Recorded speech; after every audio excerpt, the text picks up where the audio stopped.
आ रहा हूं दोस्तों, ये जो है probability map of outcome model के हिसाब से एग्जिट पोल हुआ है मित्र, जिसके अंदर अगर आप बात करेंगे तो 1-to-1 इंटरेक्शन है। ये कैटी वाला एग्जिट पोल नहीं है, जमीन पर बात करते हुए एग्जिट पोल निकाला है। इसीलिए हम आपको कल हर सीट का समीकरण भी दिखाएंगे। अगर मैं सैंपल साइज की बात करूंगा दोस्तों तो उत्तर प्रदेश में 30,000, पंजाब में 15,000, गोवा के अंदर 3,000, मणिपुर में 4,000 और उत्तराखंड के अंदर 5,000 का सैंपल है। तो ये काफी स्ट्रॉन्ग बड़ा सैंपल है और ये रिप्रेजेंटेटिव सैंपल है। मतलब कोई सीट पे जिस तरीके के जाति समीकरण उत्तर प्रदेश में, तो कोशिश ये की गई है कि वो सैंपल उस जाति समीकरण को रिफ्लेक्ट करे। सिमिलरली अगर पंजाब की भी बात करूं तो मालवा, द्वाबा और मांझा से जिस हिसाब से सीटों का बंटवारा है उसी प्रपोर्शन के अंदर सैंपल लिया गया है। तो ये representative on the ground sample है, on the ground survey collection है दोस्तों। और मैं अपने पैनलिस्ट के पास आने के लिए, मेरे पास लाइव ऑडियंस जुड़ रही है दोस्तों, पहली बार मेरे पास आने वाला हूं। बहुत सारे युवा जुड़ रहे हैं क्योंकि युवाओं का भाग्य इस एग्जिट पोल से निर्धारित नहीं, इस 10 तारीख के नतीजे से निर्धारित होने वाला है।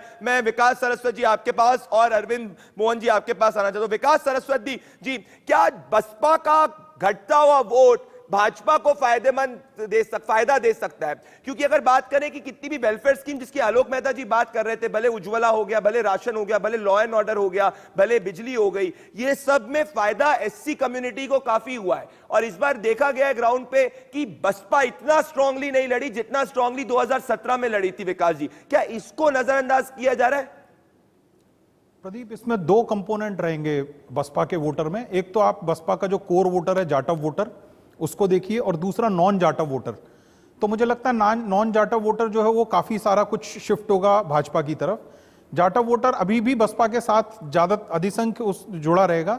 शहरी क्षेत्रों में हो सकता है कि अगर वो जो वोट थोड़ा सा हिलने वाला है तो वो सपा की तरफ जाए, लेकिन ग्रामीण क्षेत्रों में, क्योंकि सपा का वोटर जो जिस प्रकार का वोटर है, उससे ग्रामीण क्षेत्रों में दलित वोटर, जाटव वोटर अपने आप को थोड़ा सा खतरा महसूस करता है। तो ये काफी इंपॉर्टेंट बात करी आपने कि खतरा महसूस करता है। तभी अरविंद मोहन जी मैं ये पूछ रहा हूं, मैं इसके बाद एक और पॉइंट्स ऑफ एनालिसिस पे आऊंगा कि अगर डोमिनेंट कास्ट मान लीजिए सपा की तरफ कोई जगह पे मूव कर रही है, तो ऐसा तो हो सकता है कि जो नॉन डोमिनेंट कास्ट है वो काउंटर कंसोलिडेट बीजेपी के पक्ष में हो जाए। और ये नॉन डोमिनेंट कास्ट काफी साइलेंट होती है, तो ये जो नॉन डोमिनेंट कास्ट के कंसोलिडेशन को क्या नजरअंदाज किया जा रहा है? क्योंकि सिर्फ एमवाई फैक्टर से समाजवादी पार्टी सरकार नहीं बना सकती, ना ज्यादा सीटें जीत सकती है, वो सिर्फ इसको टक्कर में ला सकता है।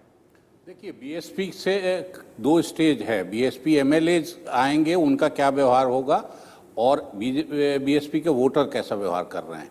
शुरू में ये लग रहा था कि बीजेपी को जो नुकसान होगा सीधी लड़ाई से या 5 साल के एंटी इनकम्बेंसी से, उसकी भरपाई का एक पॉइंट बीएसपी का वोटर हो सकता है कि बीएसपी गिरने लगे तो ये वोट उनकी तरफ शिफ्ट हो जाए। और एक फैक्टर ये है कि गांव में डोमिनेंट अगर यादव और जाति है तो फिर दलित वोट बीजेपी की तरफ जाए अपने। ऐसा शुरू में दिखाई नहीं दिया है। शुरुआती फेजेज में जो हमारे आसपास के फेज हैं उसमें तो दिखाई नहीं दिया। बाद के फेजेज में भी होने की कोई बहुत रिपोर्ट नहीं, बल्कि बाद के तो आपको लग रहा है अरविंद मोहन जी की ये ज्यादा ये ओवर हाइप्ड है, ऐसा कुछ ज्यादा बीजेपी की तरफ एसटी वोट नहीं जाएगा? ये कहीं ना कहीं बीजेपी के खुद के गिरने का भी एक प्रमाण है कि बीजेपी के लोग अपने दम की जगह बीएसपी का दम भी देखने लगे हैं। ये बहुत बड़ी बात आप कह रहे हैं विकास सरस्वत जी, और आप में इस पॉइंट पे पॉइंट ऑफ डिफरेंस है। मैं एक और क्वेश्चन पूछना चाहता हूं जिसपे मैं चाहता हूं कि मेरा पैनल जो है अपनी प्रतिक्रिया दे कि इस बार अलायंसेस किसके ज्यादा स्ट्रांग रहे। क्योंकि अखिलेश यादव ने, अगर देखा है कि जो अखिलेश यादव ने इस बार अलायंसेस किया है वो छोटी पार्टीज पे काफी स्ट्रांग अलायंस किया है। तो अगर मैं अलायंस फैक्टर की बात करूंगा तो क्या ये ओपी राजभर और महान दल और साथ में जयंत चौधरी को अखिलेश यादव ने जो साथ में लिया है वो ज्यादा भारी पड़ने वाला है अनुप्रिया पटेल की पार्टी और निषाद पार्टी जो संजय निषाद के ऊपर? क्योंकि ये दोनों जो है ये बहुत इंपॉर्टेंट है। क्या पश्चिम में जयंत चौधरी से स्वीप कर जाएगी समाजवादी पार्टी की अलायंस? क्या ओपी राजभर जो कई तो 20 से 25 सीट्स आती पूर्वांचल में डायरेक्ट प्रभाव डालते हैं, उससे गेम चेंज हो जाएगा? या निषाद या कुर्मी वोट उसको काउंटर कंसोलिडेट करेगा? अनुप्रिया पटेल की मां ने इस बार समाजवादी पार्टी को सपोर्ट दिया है। इसी पे मैं जाना चाहता हूं, आपके पास आना चाहता हूं। मैं पहले राहुल लाल से इस पे प्रतिक्रिया लेना चाहता हूं। राहुल लाल, आपको क्या लग रहा है, किसका अलायंस ज्यादा स्ट्रांग रहा है? इसमें कहीं कोई शक नहीं है कि 2017 में भारतीय जनता पार्टी ने बड़ा स्ट्रांग अलायंस बनाया था और उसी रणनीति का अनुसरण करते हुए समाजवादी पार्टी ने इस बार उससे भी ज़्यादा स्ट्रांग जो है कि सोशल इंजीनियरिंग का गठन किया है। क्योंकि देखिए वो पूरब से लेकर पश्चिम तक तमाम उनके गठबंधन के सहयोगी हम लोग को मिल जा रहे हैं। अब अपना दल अगर अनुप्रिया पटेल अगर भारतीय जनता पार्टी की तरफ है तो फिर एक तरह से उनकी माँ और उनकी बहन जो है कि इनके साथ है, उनको राजमाता भी कह रहे हैं वो। और पश्चिम में हम लोगों ने देखा कि किस तरह से जाट वोटर्स को उन लोगों ने प्रभावित किया। और जो पूर्वी जो छठा और सातवां चरण के जो यहाँ पे वोट हुए उसमें इन छोटे छोटे जो घटक दल हैं इन लोगों ने काफी शानदार परफॉर्म भी किया। काफी शानदार परफॉर्मेंस की बात करी। मैं अपने पैसा लाइव यूथ भी जुड़ रहा है, पर उसके पहले मैं सुरेंद्र राजपूत जी आपसे पूछना चाहता हूं। सुरेंद्र राजपूत जी, उत्तर प्रदेश में आप लगभग अकेले गए, आपको नहीं लग रहा कि जो बीजेपी से नाराज वोटर है Surendra Rajput ji, it will choose Samajwadi party as its first preference, और कहीं ना कहीं आप जो है वो वोट इतना नहीं ला पाएंगे यूपी में, क्योंकि छोटी पार्टी से अलायंस अखिलेश यादव ने किया है। बेहतर होता कि आप अलायंस के साथ जाते अगर आप प्री एनालिसिस करेंगे या पोस्ट फैक्टो एनालिसिस करेंगे। सुरेंद्र राजपूत जी, दो बातें बड़ी साफ हैं। पहली बात तो यह है कि हम लोग श्रीमती प्रियंका गांधी जी के नेतृत्व में गांव गांव गए हैं, पांव पांव गए हैं, नगर नगर गए हैं, डगर डगर गए हैं। हम लोग जातिगत अलायंस के साथ नहीं, जनता के अलायंस के साथ गए हैं। और महिलाओं का हमने जो 40% की भागीदारी दी है वो खाली सत्ता परिवर्तन के लिए नहीं, व्यवस्था परिवर्तन के लिए दी है। ये हमारा पहला पॉइंट है। हमें उम्मीद है कि सुखद परिणाम होंगे और बहुत दिनों बाद हम 403 सीटों पर लड़ रहे हैं और सभी सीटों पर अच्छे से लड़ रहे हैं। और दूसरी बात भाई आपको मैं बताऊं, आपने जब डोमिनेंट कास्ट की बात की, यहां पर इतना विद्वान पैनल बैठा हुआ है, ये सारे विद्वान पैनल पे ये बताइए कि डोमिनेंट कास्ट यादव है या डोमिनेंट कास्ट ठाकुर है?